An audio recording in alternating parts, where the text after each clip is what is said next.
Take three. Take three. Okay. Hi guys. Today I'm talking about our homeschool. We thought it'd be relevant to talk about this as it's a popular topic these days, as people are remote learning as well as homeschooling more now than ever. And I thought I would share how we homeschool in case it resonates with someone and can offer some ideas for their own homeschooling situation.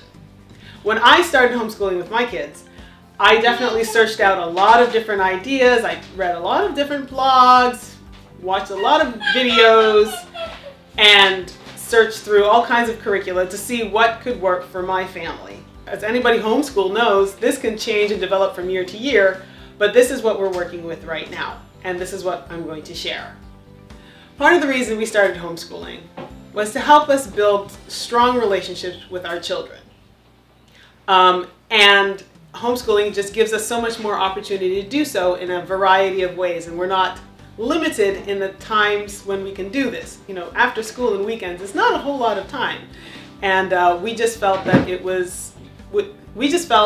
be beneficial to expand that horizon and give us the opportunity to teach them so much more than just curriculum, but world and life skills. It's definitely a great opportunity to help our children explore their curiosity and keep their wonder and excitement for learning and life. And, you know, and a wonderful thing about homeschooling is it really gives us the opportunity to teach the world in an interconnected manner and see how part A connects to part B and connects to part C, so that the learning is not just textbook and reading and theory, but that we could take the theory and bring it out into the world practically and apply that knowledge so that it sticks and becomes very, very useful to them for the rest of their lives.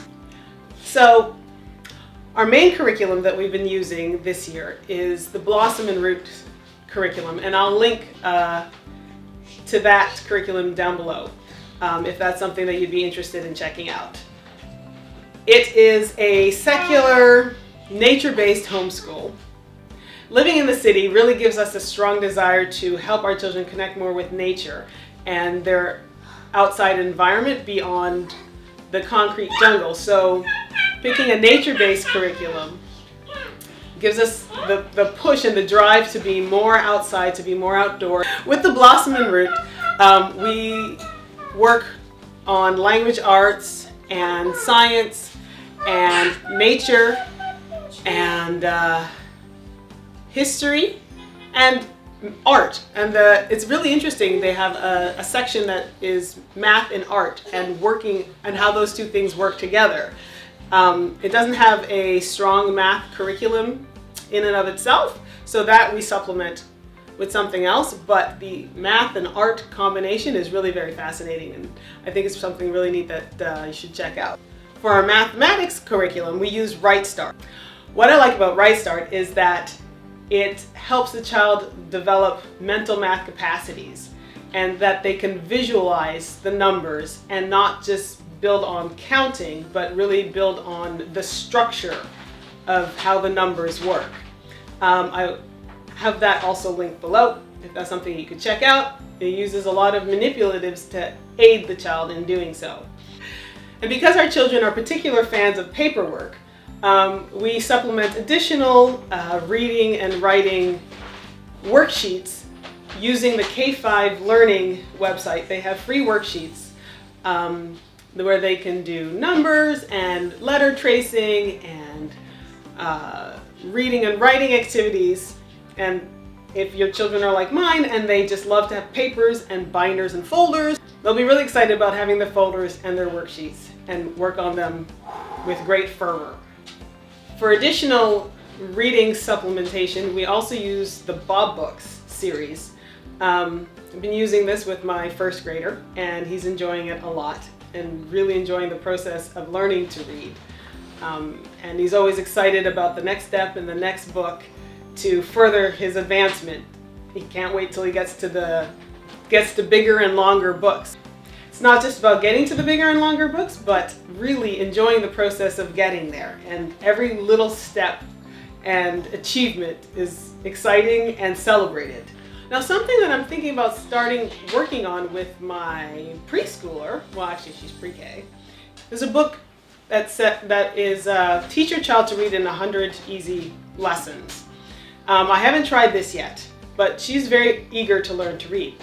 I'm not pushing for her to start reading yet, but watching her older brother, she really wants to get started. I got this idea from another homeschooling mom on YouTube, and she's apparently had a lot of success with many of her children using this method, so I thought I would give it a try, see if this method will work for her. Because I don't want to start too early and discourage if it's not working out, so I'm going to give it a try, see how it goes. I also don't want to hold her back if she really, really wants to move forward. So as far as our schedule, we don't have a very strict schedule. We kind of have more of a flow. We have certain things that we do on certain days because I find that works best for me in terms of keeping track of what we're doing and kind of keeping the pace of getting things done. And my children don't seem to be troubled by that at all so far. Okay, so we do math and reading pretty much daily. Sometimes we'll take a break from math if we're doing something heavier, like we do language arts one day a week, which it can really be split into a couple of days, but we kind of like to just bang it all out in one day. So, that day is usually just dedicated to that. We do a lot of reading, writing, spelling activities. So we'll just do that in one morning and then let them be free since it's pretty heavy with work, table work, as it were. And then everything else we typically will do about once a week. So a history lesson, an art. We kind of do Friday fun day, so we do math and science. We do math and science on Fridays, which is pretty fun. And we usually have one outing day, which is, we don't have too many options right now, given the COVID situation. We don't have too many options right now, so it's, as we like it, usually a nature day. So we'll go to a large park or a nature reserve location in the city and just spend the day exploring nature. Maybe we'll bring along our nature notebooks and we'll take some notes, or we'll take pictures or pick up some finds to bring back and keep at home for a little while. And that's generally how it goes. Now, as far as meal prepping and such, this I'm still working out. This year is a little more work as I'm teaching 2 as opposed to 1 and managing a baby schedule. So I'm finding this to be an interesting juggling scenario. But I think I'm coming up with some solutions. So if that's something you'd like to know about and get more detail on, I'll be happy to let me know in the comments below and we can make a more detailed video about how we structure that. Additionally, keeping the flow for work is something else that we're still working the kinks out on, but I think we're coming up with that as well. We put in some new systems in place.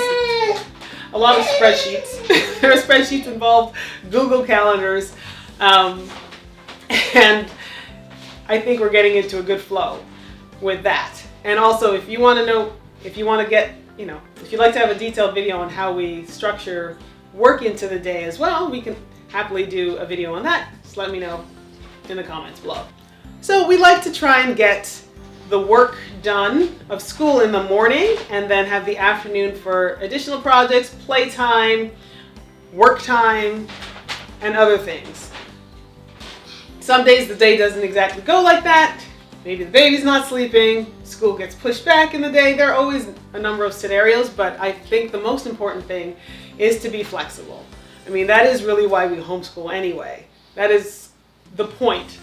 That is a large part of why we homeschool, to have that flexibility. And sometimes you forget, you get stuck into your schedule and your mode and things go off and maybe, you get frustrated trying to get things back into that schedule. But you know what? Schedules can be adjusted. And this is what we do. We adjust as we go. And, we keep on track. We do all year long anyway, so we don't have to be super rigid in our schedule and how we get things done. And they're still quite young in any case, so we still have a lot more flexibility in terms of time as far as how much time we spend at the table doing work. So I hope what we've shared today has been helpful for anyone looking for ideas and inspiration. We can definitely show in more detail our day and what we do and how it goes. So if you really want to get more detail into the nitty-gritty of what we're working on, please let me know. We'd be happy to get into that for you as well. We hope you enjoyed us sharing how we homeschool. If you like what we're sharing, please feel free to subscribe. Hit that subscribe button and give us a thumbs up. And we'll see you in the next. Until next. Bye! Bye!